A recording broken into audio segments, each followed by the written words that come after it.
காளியம்மனுக்கு பொட்டு கட்டியிருந்தோம். இந்த காளியம்மன் வந்து ஆறாவயல் காளியம்மன். ஆறாவயலில் வந்து 2 காளியம்மன் இருக்குது. உள் காளியம்மன், வெளி காளியம்மன். எது பண்ணாலும் 2 பேருக்கும் சேர்த்து தான் பண்ணணும். வெளி காளியம்மன் வந்து காட்டு காளியம்மன் அப்படின்னு நாங்கள் சொல்லுவோம். சிலருக்கு வந்து ஜாதக ரீதியாகவே வந்து சொல்லியிருப்பாங்க, கல்யாணத்துக்கு முன்னாடி வந்து நீங்கள் அம்மனுக்கு வந்து பொட்டு கட்டிட்டு அப்புறம் வந்து கல்யாணம் பண்ணுங்கள் அப்படின்னு சொல்லியிருப்பாங்க. ஆனால் எனக்கு வந்து அப்படி வந்து அந்த மாதிரி இல்லை. நான் வந்து நானாக வந்து நினச்சிக்கினேன், நான் வந்து பொட்டு கட்டுறேன் அப்படின்னு அம்மனுக்கு வந்து நினைத்திருந்தேன். கல்யாணத்துக்கு முன்னாடி வந்து என்னாடி கட்ட முடியலை. ஆனால் கல்யாணத்துக்கு முன்னாடி தான் நான் கட்டியிருந்துருக்கணும். இப்போ கல்யாணம் முடிச்சு இப்போ 7 வருஷத்துக்கு மேலே ஆயிடுச்சு. ஆனால் இப்போ தான் வாய்ப்பு கிடச்சிது. இந்த தடவை நான் நினச்சிக்கிட்டே ஊருக்கு போனேன், இந்த தடவை கண்டிப்பாக கட்டிடணும்னு.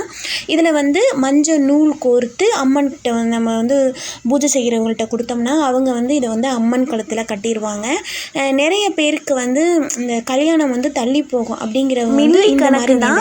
தாலிக்கு சமமானது தான் இது. அம்மனுக்கு வந்து நம்ம வந்து தாலி வந்து வாங்கி கொடுக்கறதுக்கு சமமானது தான்.